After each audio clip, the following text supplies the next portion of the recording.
People who haven't read the book sort of assume that I'm a Luddite, arguing for the destruction of all technology and for everyone to churn their own butter or something. And I'm not, I'm actually very pro technology. I use technology. I appreciate it. What I'm arguing for is actually that we become thoughtful in our usage of technology so that the technology doesn't end up using us.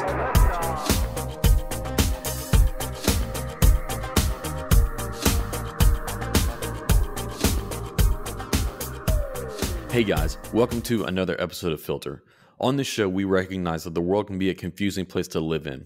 And so what we seek to do on this show is to equip you to live with biblical clarity in our confusing world so that you can face the chaos and confusion of life with wisdom, integrity, and courage. One of the aspects of modern life that we all live in is that we are in what many have called the digital age. We are just saturated in and surrounded by digital media and technology in every single aspect of our lives. And one of those aspects of our life that technology has certainly worked its way into is the church. I got to have a conversation with an author today who has written an excellent book to help us walk through thinking about digital media and how that impacts the church, the way that we think about the church, and so on.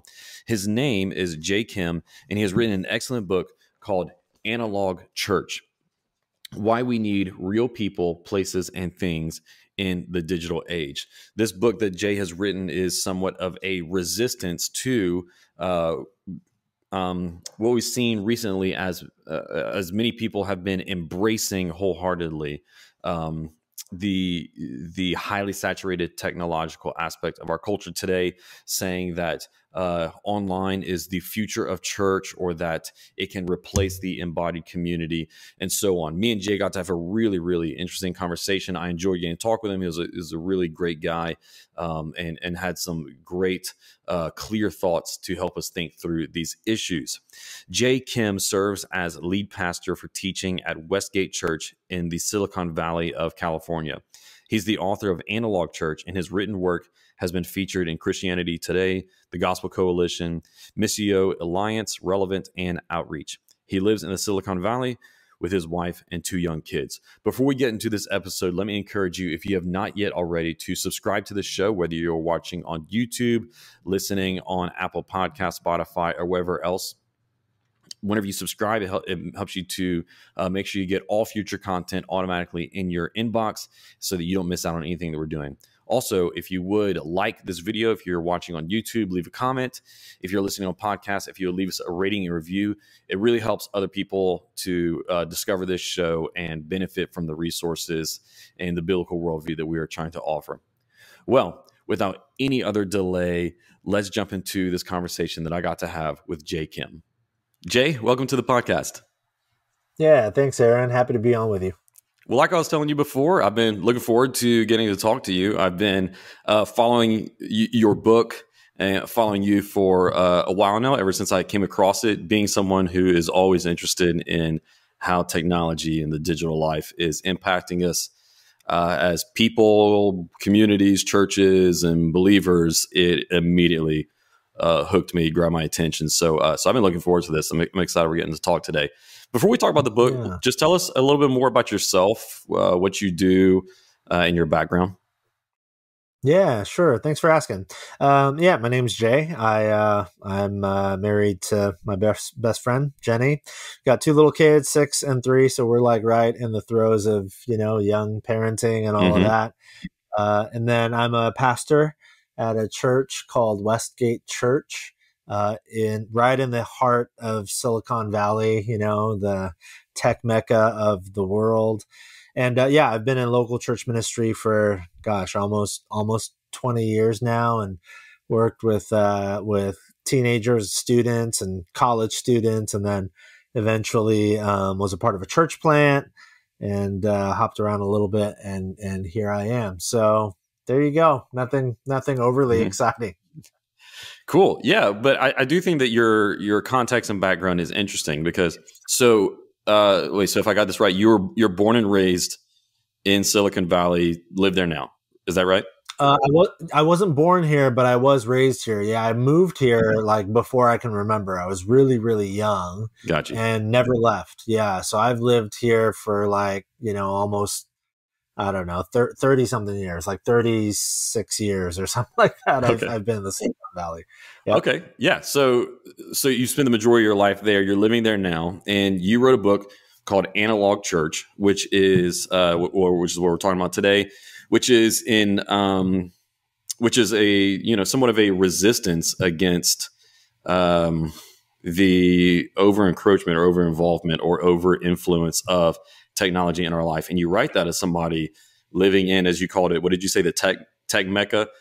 Yeah, yeah, Whatever, you live in the tech capital of the country, if not the world. yeah, So yeah. how do you think that growing up there, doing ministry there, has influenced your unique perspective whenever it came to writing this book? And maybe it had something to do with your motivation too. But do you think that it gave you a unique perspective or whatnot? Yeah, I mean, I don't know. It's hard to say. I can say I have been surrounded not just by technology my entire life, but because of where I live, I've been surrounded by people in my own family who were behind the scenes of the technologies that so many of us use on a day to day basis. So I lived with my mom and I. We lived with her sister, my aunt, and my uncle for a long time when I was a kid. And my uncle worked for many years for IBM. If anybody will, can go back that far and Mm-hmm. kind of remember the IBM computer days. So we had computers all over the house. So I was always fascinated by them. Used them a lot growing up. And then obviously, in the last quarter century or so, the rise of the internet age and all that has brought. I've been really fascinated by it just naturally of my own accord. But I've also been surrounded for almost the majority of my life by people, family and friends and, members of our congregation at church. Just, I've been surrounded by people who work in tech and, our church, for example, man, like I would say the majority of the people in our church, either they themselves work in the tech industry or they're 1 or 2 degrees of separation removed from someone who does, whether it's a spouse or a child or a parent or something. So yeah, we're surrounded by it. Like my small group, the small group that my wife and I are in, it's 7 married couples, and 5 of the 7, one of the spouses works in tech, and not just any tech, working like big tech, Yeah. Apple, Google, Facebook, Twitter, and all those companies are within driving distance. I could get to the main campus of Apple from my front door in about 10 minutes, and the campus of Google in about 15. So like we're just like right in the center of it. So to answer your question, I think one of the things that has done over time is it has sort of slowly removed the veneer. I appreciate technology. People who haven't read the book sort of assume that I'm a Luddite, Mm-hmm. arguing for the destruction of all technology and for everyone to churn their own butter or something. And I'm not, I'm actually very pro technology. I use technology. I appreciate it. What I'm arguing for is actually that we become thoughtful in our usage of technology so that the technology doesn't end up using us, which it so often does.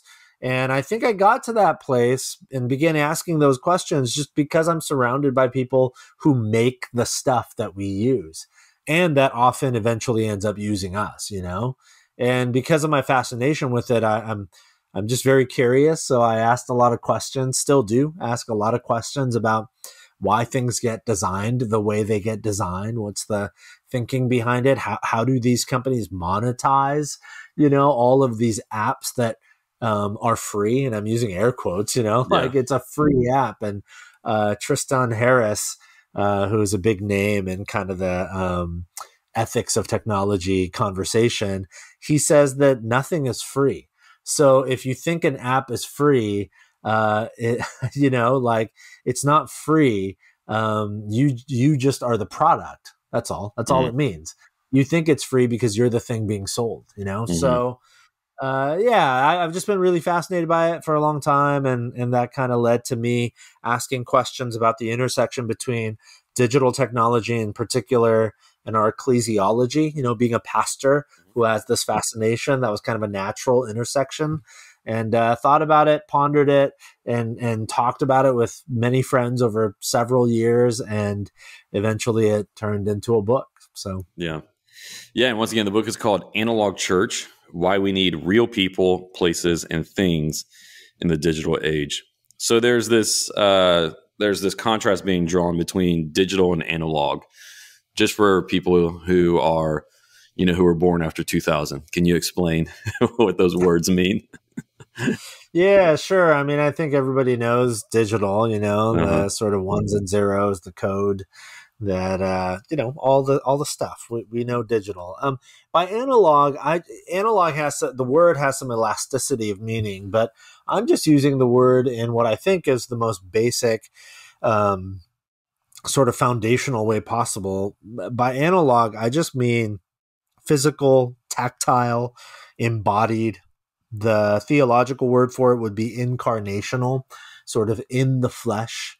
And so by analog church, what I mean is church as a physical, tactile, embodied, incarnational reality, a shoulder to shoulder community of people who really live life together in the most literal, visceral way possible.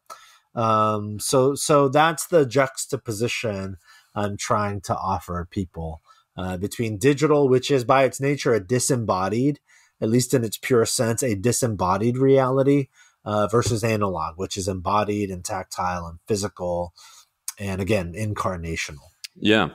So before we get into the influence of, whether it be positive or negative, of digital media on the church or in the church, let's talk about what is the church then. You said, because you did say that this was all about the intersection of ecclesiology and technology. So I think to understand it well, we need to talk about that ecclesiology part and really make sure we know what we mean by the church. So in your definition and the way you talk about it, what is the church? Yeah, I mean, the church is the gathered people of God. I believe that when God saves us, I think through the modern sort of Western lens, because of how individualistic our culture is, how much we value self sufficiency and autonomy. I think most Americans specifically see the life of faith as an individual endeavor. So we believe that we are saved as individuals to go to a place called heaven when we die. That's not untrue. It's just incomplete in my estimation. Uh, when God saves us, biblically speaking, it seems pretty clear and emphatic. God does not save us individually into heaven. We individually are saved into a family. And that family is the family of God, who will, worship and co-labor and celebrate and enjoy new heavens and new earth forever. So it's not wrong to say I am individually saved into heaven when I die. That's true, but that's true as a byproduct of a much bigger, much more beautiful, in my opinion, story, which is that God saves lost, broken people into his single family, a family that will thrive and flourish into all of eternity in his presence.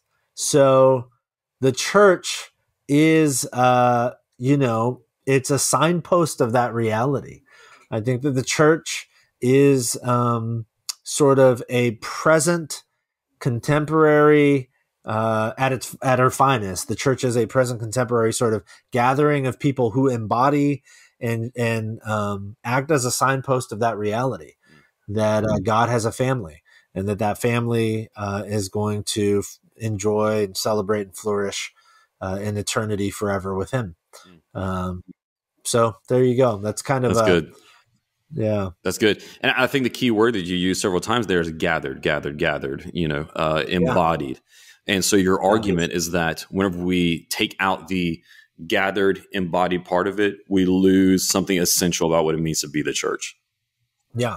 One thing that you write in the Yeah. book is, and you argue, is you say our unchecked pursuit of digital and technological relevance is actually leading to the loss of that which the church has always been able to uniquely offer the world, transcendence. What do you mean by that? Yeah. I mean, I think that the temptation for the church has always been to mold itself into the shape of culture. So and it's easy. It's easy to understand why we do this. We do it actually most of the time with good intentions. We want to be relatable so that those who could care less about God might actually have their interests piqued, you know? So we have, particularly with kind of the rise of the megachurch movement, in the last half century or so, there was an entire movement. People are familiar with this. There was an entire movement sort of away from what was deemed unrelatable with, high church experiences and sermons that were too, theologically dense.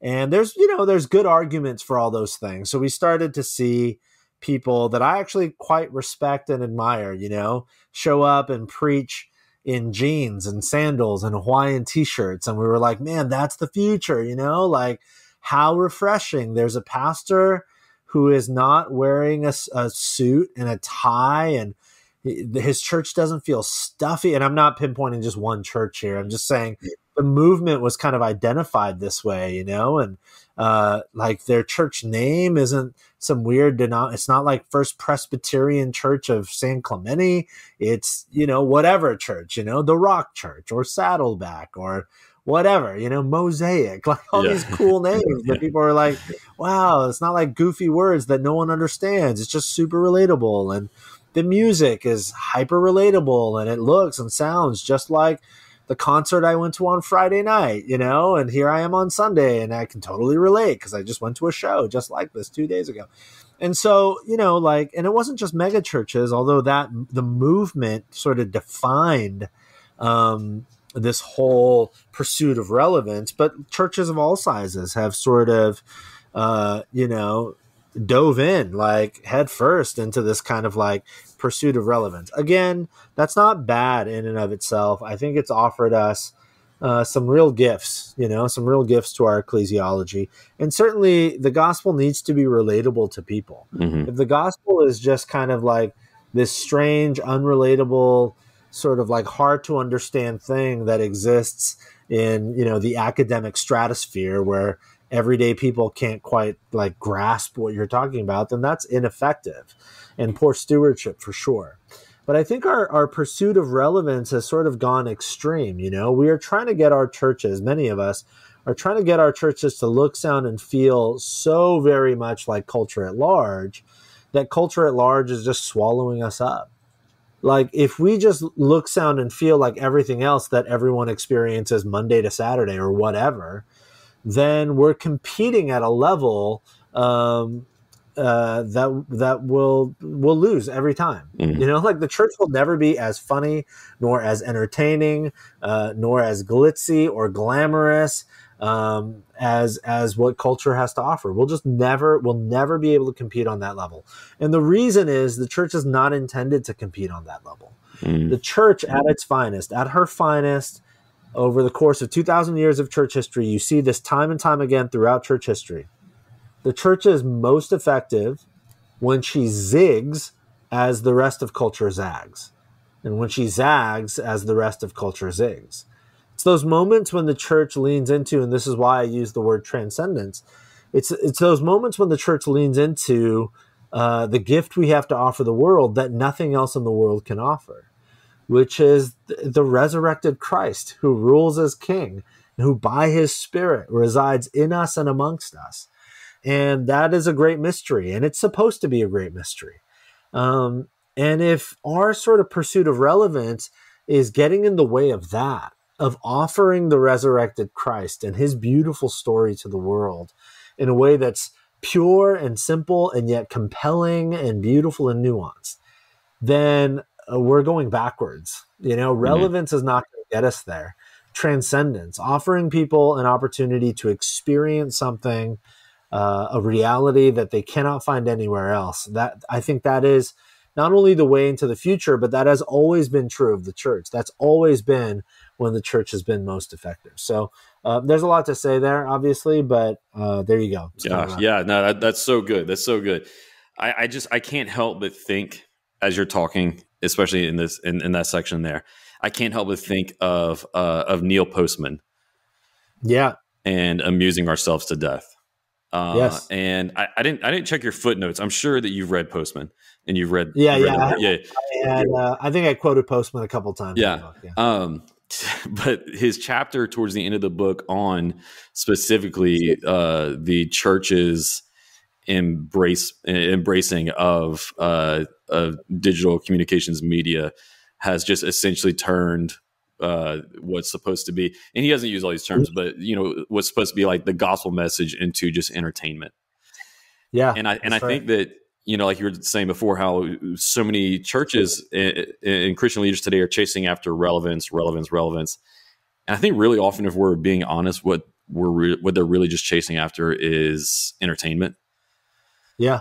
Because especially because I think that whenever people, your average American who's just been, especially if they've been born anytime in like the last 3 decades or so, has just grown up in this entertainment saturated, consumerism driven culture.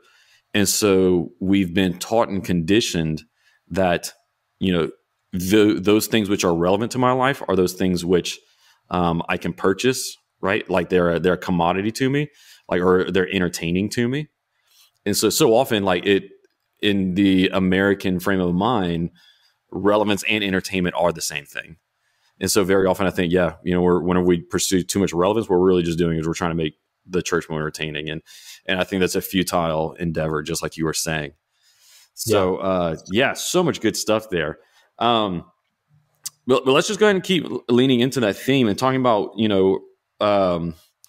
there's people who say that online church and the church going, leaning more and more into having an online presence is the future of church. And you hear this amplified even more with COVID, which we're still working our way through. How do you react to people who say make these kind of statements? Yeah. I mean, the first thing I say is I think that just feels way too monolithic. I think that's a way of looking at the church as a product Mm. uh, to be dispersed via the most effective sort of channels. Um, it's difficult to say the future is. First of all, I'm always wary of anybody who says the future is this.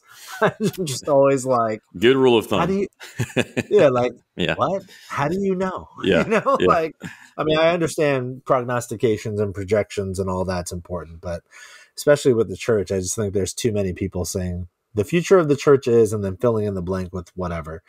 Um, yeah, my sense is I wrote the book before the COVID pandemic, and the COVID pandemic has been interesting because it's done two things simultaneously, which feel paradoxical. On the one hand, it's actually increased my gratitude for digital technology. I think that it's probably done that for others as well. I just, as a pastor and a church leader, when I think back to basically the year that we, at least in my part of the country, where we were not allowed to gather in person at all. I think back to that year and I just think, man, if we had not had digital technology, we would have figured out other ways. We would have done like door-to-door visitations, and we actually did some of that with 6-foot distancing, and we would have called people on the phone, and we did that as well. But if that's all we had, man, I just think, oh, we would have we would have missed so much more than we already missed. So in some ways, I'm more grateful than I was before the pandemic for Zoom and for online capabilities and all of that. On the other hand, though, and maybe more importantly, what COVID did was for me, grounded me even more deeply in my convictions that I share in the book. That embodied human beings need embodied human beings. And I don't think it was just me. If the articles I read and the data that I've seen is true, then Zoom fatigue set in pretty quickly for people. We see it even now with, concerts coming back and football games and basketball games. You see how many people are going, and depending on the part of the country, some of these venues, they're all wearing masks. Some of them, they're not. But you see how desperate people are to actually be at a thing, to see it for themselves, to be with others, to hear the roar of the crowd or whatever. And that doesn't surprise me. We early on during COVID, when everything was shut down, we saw a lot. I read a lot of alarmist articles about how if your church isn't going all digital now, even when COVID is over, your church is going to be dead and gone because digital is the future. It's the wave. All churches are going to be on digital. Mark Zuckerberg, before COVID several years ago, said Facebook is the new church. And what he essentially meant was that Facebook is the place people gather, not your church buildings or whatever. So I think what we're seeing post-pandemic is the reverse being true. I think a year and a half. Now, it's not that everybody's come back. I know most church leaders listening to this, they're like, well, Jay, I don't think you're right because my church is only half back and most people are still watching online. That's a different issue. I think that COVID has habituated some people in directions where they were already sort of leaning, and there's other things that need to be done there, and I think that's a different conversation. But I think the future is, I guess the best way to put it, a lot of people have put it this way, I do think hybridity is a part of the future. I do think that there are going to be people who lean into online as kind of their initial experience of a community. And I'm okay with that. I'm okay with online being kind of the new front door. I think online is a great front door. But what I say in the book is that online is great for information, but for transformation, we need embodied presence. So I do think online is a part of the future. It's not going to go away. But I think if we do this right, it will be a rich, robust, thriving part of the future as a front door, as a sort of informative experience where you can catch a glimpse of what a community is like. But for those who are really, really desiring change, transformation, formation into Christ-likeness, then I think inevitably they're going to have to find their way into the life of an embodied, gathered community. Mm-hmm. So I do think the future is hybrid in that online and in-person will work together for sure. But they cannot, and in my opinion, must not work together as sort of co-equals. It's much more like a house. I mean, at my front door, I say hello to my mailman and greet my Amazon delivery guy from time to time. But if someone close to me, a family member or a close friend come by, we don't linger at the front door very long. They come, we say hello, and then we make our way together to more comfortable, intimate spaces, the living room and the dining table. And so it is with the church.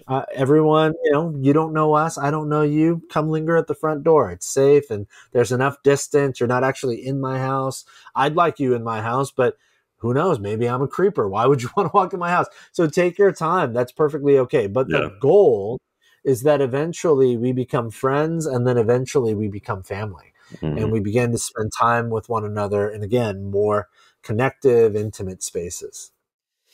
Yeah. I'm right there on the same page with you with seeing the value of having an online presence as a new front door.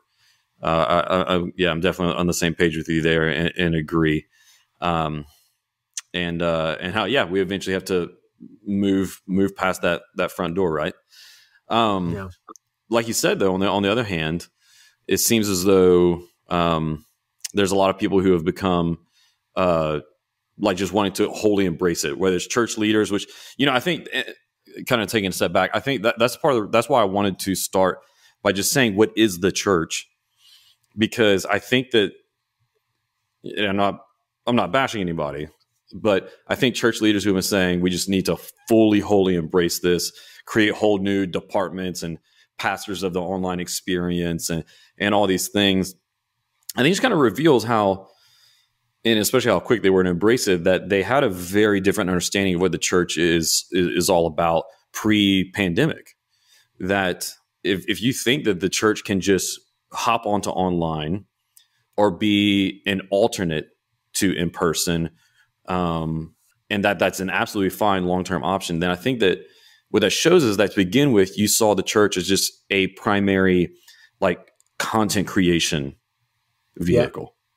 And that's right. And that's not what it is at all.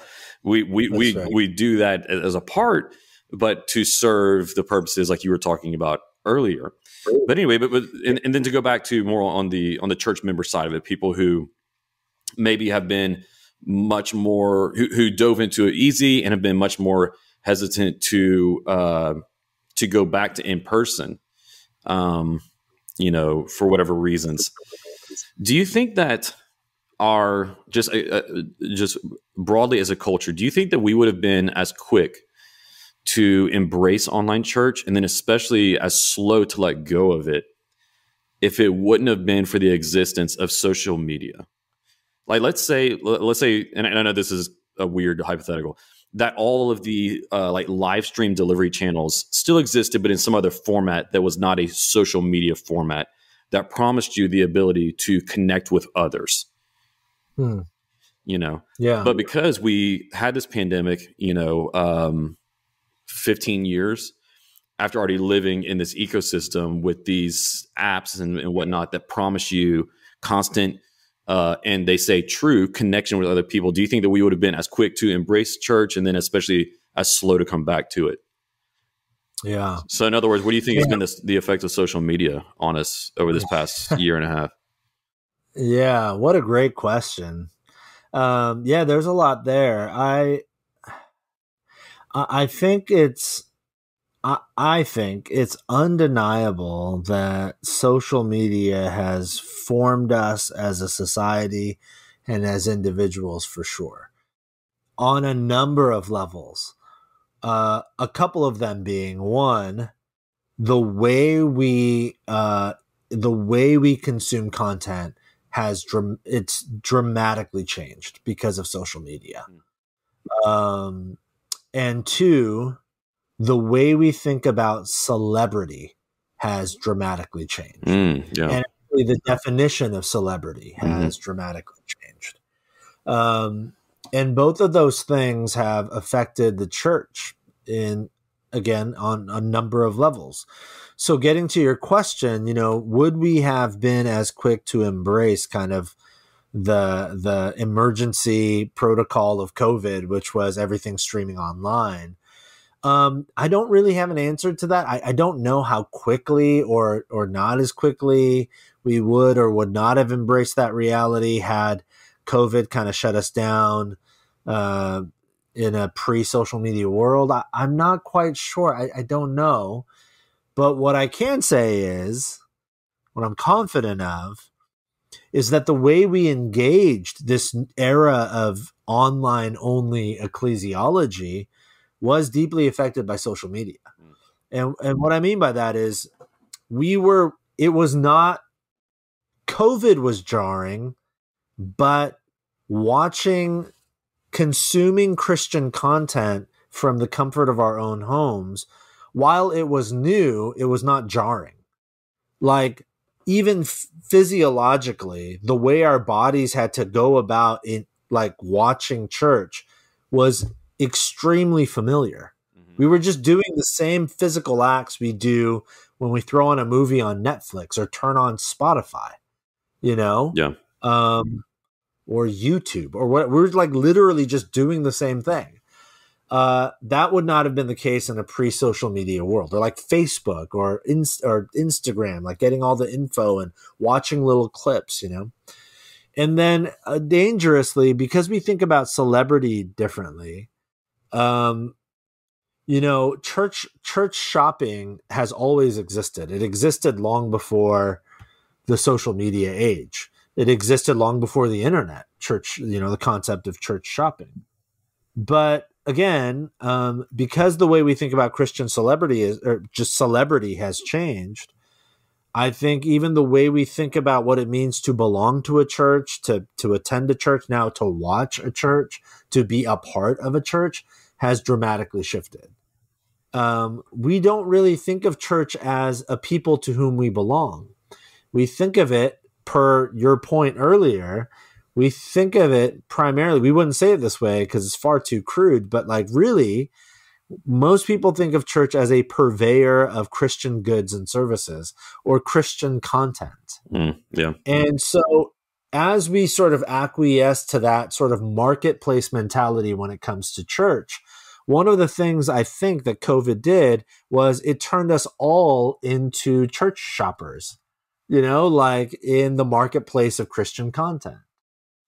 And we just started running hard and fast after the latest and greatest Christian celebrity, and it left church pastors, especially like pastors of smaller congregations who've just been faithfully leading and serving their people for many years. It left them like utterly broken, because now it's like, oh, I've been serving this community and doing their weddings and their funerals and everything in between for decades. And now everyone's at home watching Andy Stanley. And I love Andy Stanley, so it's not a knock on him, but you know what I'm saying? Yeah. Like now everyone's there. Why? Of course they're going to watch Erwin McManus. Why wouldn't they? Oh yeah. No, I remember whenever we were shut down, I would see my church members on Instagram posting stories of like David Platt on their screen. Yeah, exactly.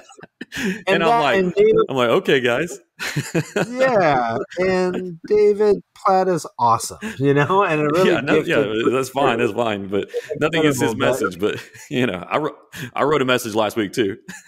Yeah, exactly. The problem is that's not church. Now that's going to sound weird to people, but I'm telling you, like that is not church. That's David Platt preaching the gospel, and that's a beautiful thing and a powerful thing. But that's not church. Like you watching that clip and reposting that clip and clicking the heart button that says like, that is not church. The church is not content. The church is not goods and services. The church is not even really a location or a building or a room. The church is a people.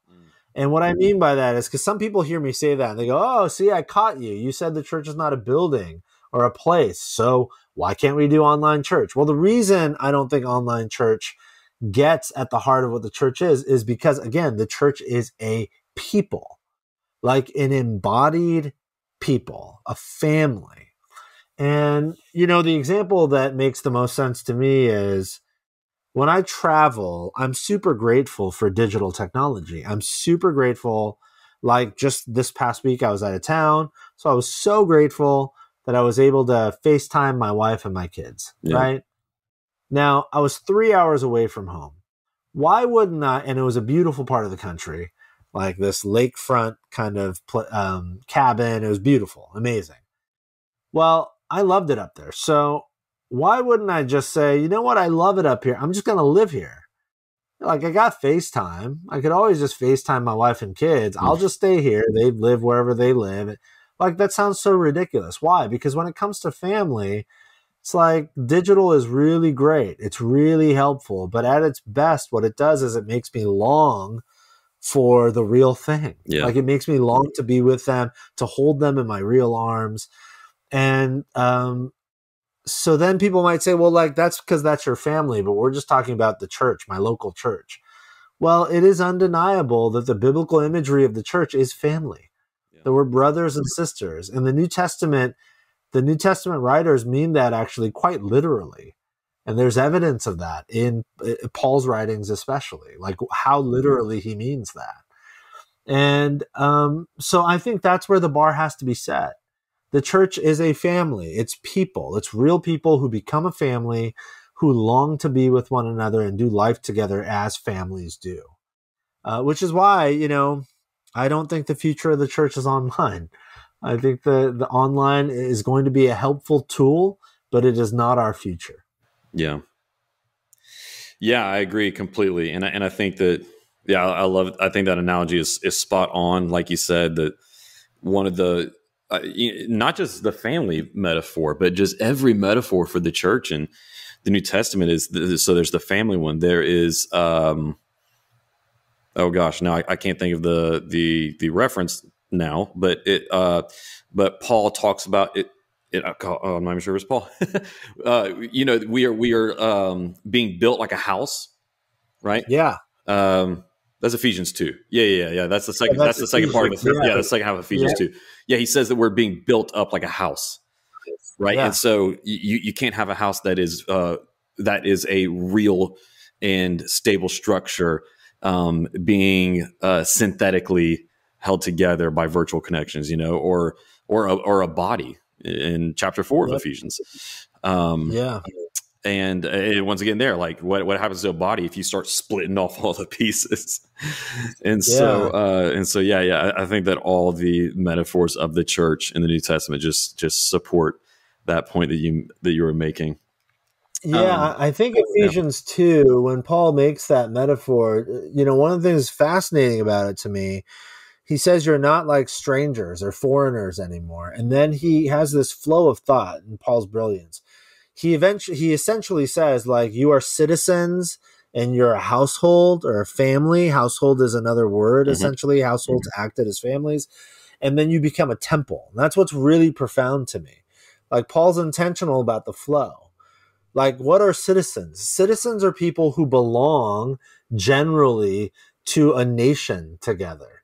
Like, it is a fairly loose connection. Like, I have, as an American citizen, I have like 400 million fellow citizens. You know what I mean? And then he says, you're not just citizens, you're a household or a family.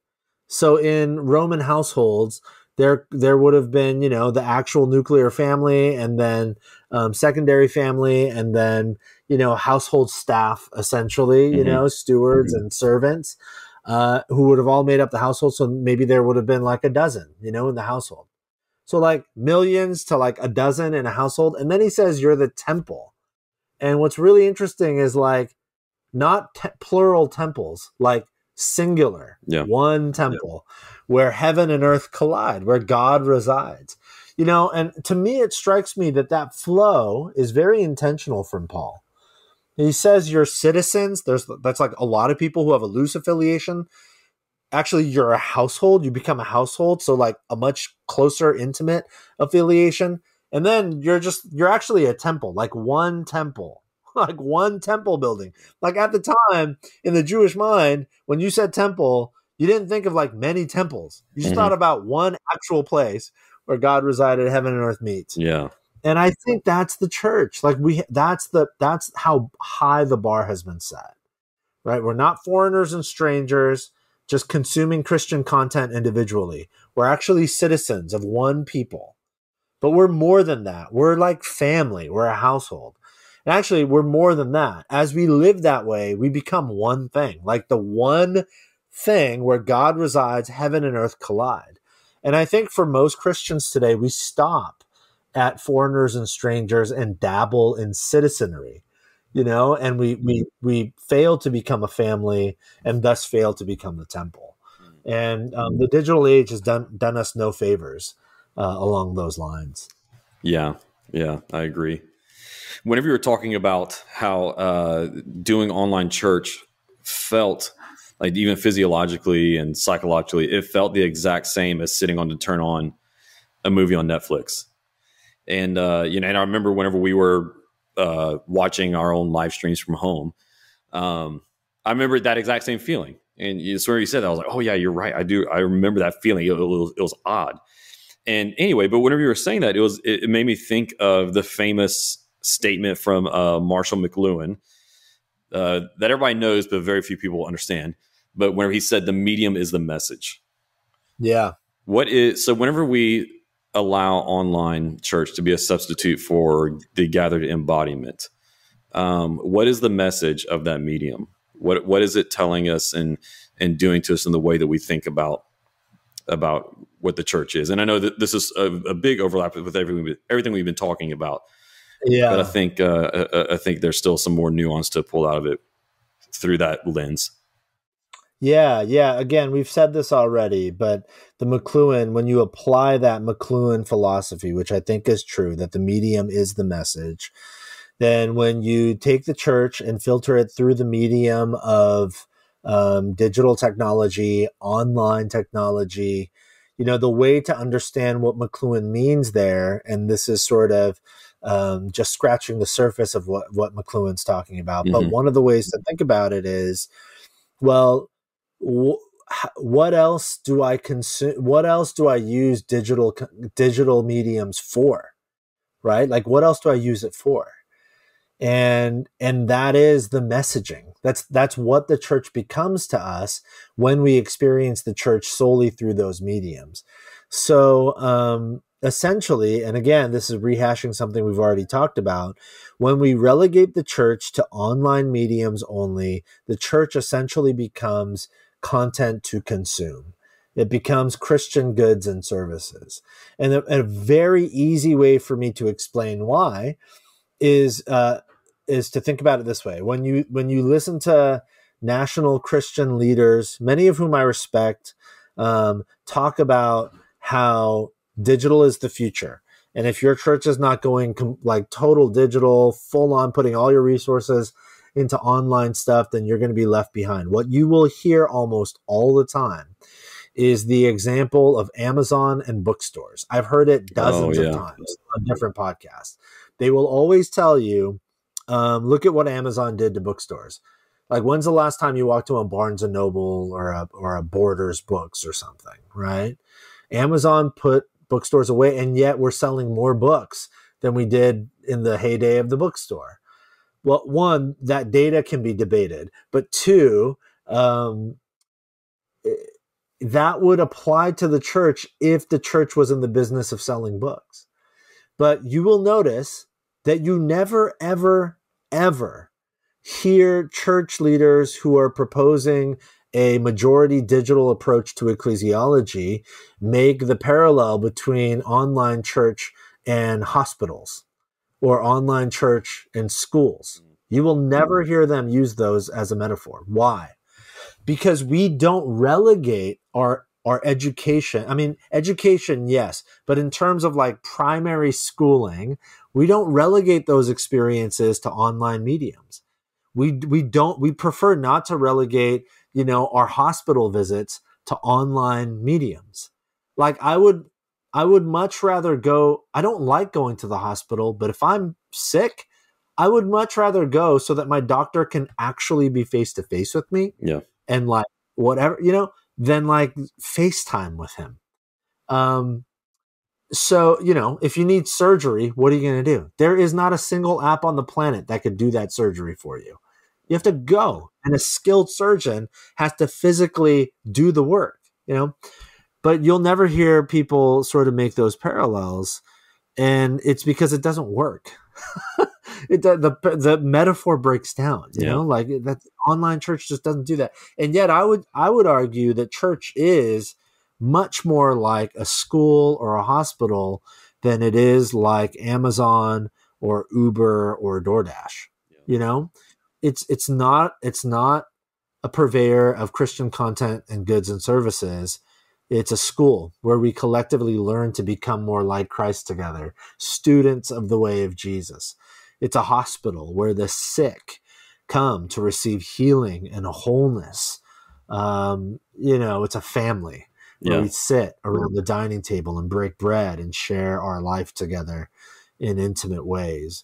And so we have to be careful. If we shove the church into the places of Amazon and Uber and whatever else, and I love those companies and use them all the time, but if we shove the church into those spaces, we're making the church something that it wasn't intended to be. Yeah. Are you saying that some mega churches are just booksellers for their pastor? I went there. No It's comment. okay. Yeah, no comment. I had to. But I completely agree. A nerdy way that I think about it is that Luke Skywalker couldn't have become a Jedi by FaceTiming Yoda.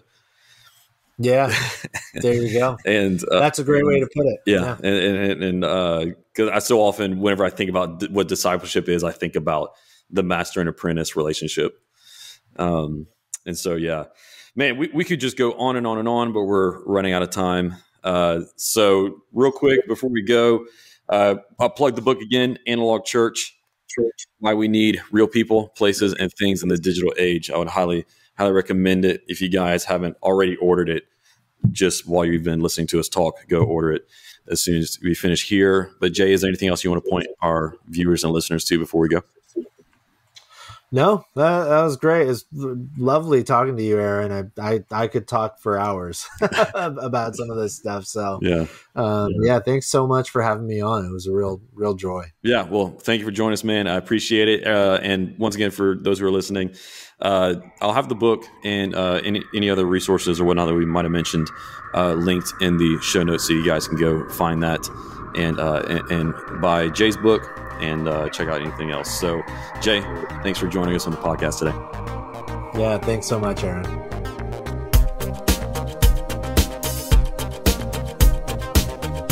Thanks for listening. I hope this episode provided you with biblical clarity to live with confidence in our confusing world. If you enjoyed this episode and you'd like to help support the podcast, please share it with others, post about it on social media, or leave a rating and review. To catch all the latest from me, you can go to my website, aaronchamp.com. While you're there, subscribe to my newsletter so that you can be updated anytime I share new content. You can also follow me on Facebook, Instagram, and Twitter at Aaron M. Champ. Thanks again, and I'll see you next time. Until then, hold fast to the anchor.